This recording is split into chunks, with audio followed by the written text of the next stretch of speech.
Management accounting का क्या scope है। सिंपल सी बात है, अगर हम सोच के चलें कि ये बात तो मैंने आपको पहले भी बता दी है कि मैनेजमेंट अकाउंटिंग का जो बेस होता है वो डेटा किसका यूज करता है, फाइनेंशियल अकाउंटिंग का यूज करता है। ये बात मैंने आपको अभी भी बताई थी कि मैनेजमेंट अकाउंटिंग के अंदर आपका ऐसा ही काम तैयार नहीं हो जाता, आप पीछे वाले डेटा को यूज करते हो। Financial accounting, cost accounting, tax accounting, तो इन सारे डेटा के बेस पर आप क्या करते हो, मैनेजमेंट अकाउंटिंग का काम करना स्टार्ट करते हो। तो कहता है कि जो मैनेजमेंट अकाउंटिंग का जो मेन पर्पस है ना, वो है वेरियस टाइप की इंफॉर्मेशन पहुंचाना मैनेजमेंट को, which is useful for the managerial decision making. क्योंकि हमें मैनेजमेंट में काफी सारे डिसीजंस लेने होते हैं, काफी सारे डिसीजंस को लेने के लिए हम क्या करते हैं, मैनेजमेंट अकाउंटिंग के अकॉर्डिंग काम करते हैं। तो यहां पर हमें सारी इंफॉर्मेशन मिल जाती है जब हम मैनेजमेंट अकाउंटिंग के अकॉर्डिंग काम करते हैं, और उसका फायदा कहीं ना कहीं मैनेजमेंट को भी हो जाता है।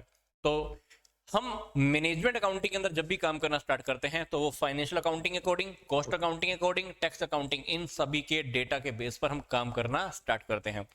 और दूसरी बात ये क्या कह रहा है, मैनेजमेंट अकाउंटिंग का जो दूसरा क्षेत्र है, जो दूसरा स्कोप है, वो क्या है, कॉस्ट अकाउंटिंग। ये बात भी मैंने आपको पहले ही भी बता दी है कि कॉस्ट अकाउंटिंग के अंदर हम क्या करते हैं, कॉस्ट अकाउंटिंग में भी हम सिस्टम के अकॉर्डिंग कुछ काम करते हैं। जब सिस्टम के अकॉर्डिंग काम करते हैं तो वहां पर हमें टोटल कॉस्ट या पर कॉस्ट, पर यूनिट कॉस्ट के बारे में पता चल जाता है। और कॉस्ट अकाउंटिंग का करंट ईयर का डेटा, प्रीवियस ईयर का डेटा, दोनों को मिलाकर या सिंगल ईयर के डेटा के बेस पर हम क्या रेडी करते हैं, मैनेजमेंट अकाउंटिंग रेडी करते हैं। तो मैनेजमेंट अकाउंटिंग कहीं ना कहीं फाइनेंशियल अकाउंटिंग के बेस पे भी रेडी की जाती है, कॉस्ट अकाउंटिंग के बेस पे भी रेडी की जाती है, और देखा जाए तो हमारी टैक्स अकाउंटिंग के बेस पे भी रेडी की जाती है। फिर अगली बात आ रही है कि हम मैनेजमेंट अकाउंटिंग के अंदर कहीं ना कहीं बजटरी कंट्रोल को भी यूज करते हैं, क्योंकि डिफरेंट टाइप के बजट होते हैं, डिफरेंट टाइप के हमारे बजट होते हैं। जब हम डिफरेंट टाइप के बजट्स को यूज करते हैं तो कहीं ना कहीं हम मैनेजमेंट अकाउंटिंग को बहुत अच्छे से यूज कर पाते हैं। बजट्स आपके काफी सारे होते हैं, sales budget, cash budget, master budget. तो ये सारी बजट्स कहीं ना कहीं बजट्स के मेथड के अंदर आते हैं। तो इन बजट्स के बेस पर भी जब हम काम करना स्टार्ट करते हैं तो वो भी कहीं ना कहीं मैनेजमेंट अकाउंटिंग के अंदर ही आ जाते हैं। तो मैनेजमेंट अकाउंटिंग का जो थर्ड स्कोप है वो बजटरी कंट्रोल का भी है, इन्वेंट्री कंट्रोल का भी है। इन्वेंट्री के भी काफी सारे मेथड्स होते हैं, लीफो, फीफो, इनके बेस पर भी मैनेजमेंट काम करती है। अब जब मैनेजमेंट काम करती है तो मैनेजमेंट अकाउंटिंग के अंडर में कहीं ना कहीं ये इन्वेंट्री कंट्रोल का टॉपिक भी आ गया। इसी तरह से फाइनेंशियल स्टेटमेंट एनालिसिस, ये बात तो मैंने आपको पहले भी बता दी है। फाइनेंशियल स्टेटमेंट एनालिसिस के अंदर क्या क्या आता है, cash flow statement, fund flow statement, ये सारी बातें आ जाती हैं। रेशियो एनालिसिस, तो मैनेजमेंट अकाउंटिंग का जो नेक्स्ट स्कोप है वो कहीं ना कहीं फाइनेंशियल स्टेटमेंट को एनालिसिस करने का भी है।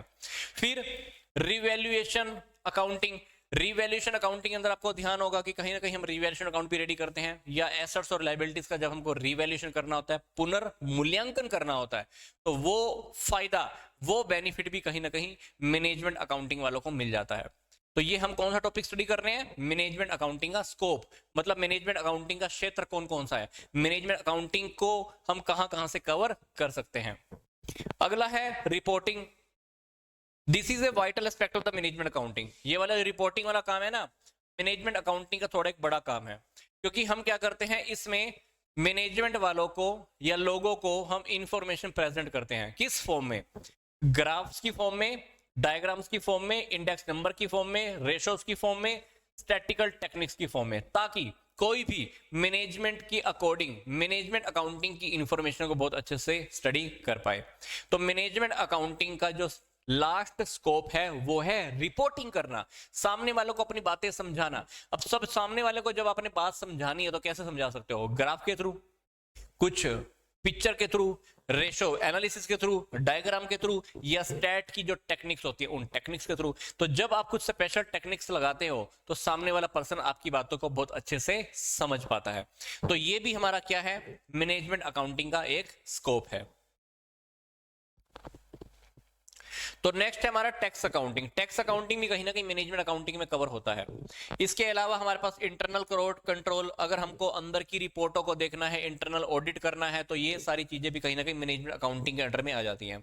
फिर methods and procedure, management accounting का एक नेक्स्ट स्कोप ये भी है कि इसमें हम काफी सारी इकोनॉमिकल सिस्टम को लेके चलते हैं और काफी सारे मेथड और प्रोसीजर को फॉलो चलते हैं। क्यों फॉलो करते हैं, ताकि हमारा जो काम है फ्यूचर के लिए वो थोड़ा स्मूथ होता रहे। तो मैनेजमेंट अकाउंटिंग का एक क्षेत्र ये भी है कि इसमें ओके तो मैनेजमेंट अकाउंटिंग के अंदर हम क्या करते हैं, छोटी छोटी चीजों को, प्रोसीजर को लेके चलते हैं। वो इससे क्या होता है कि हमारा जो फ्यूचर का काम होता है वो बहुत आसानी से या स्मूथ रनिंग में हो सकता है। तो ऑफिस सर्विसेज हमारा एक लास्ट टॉपिक है, किसका, मैनेजमेंट अकाउंटिंग का।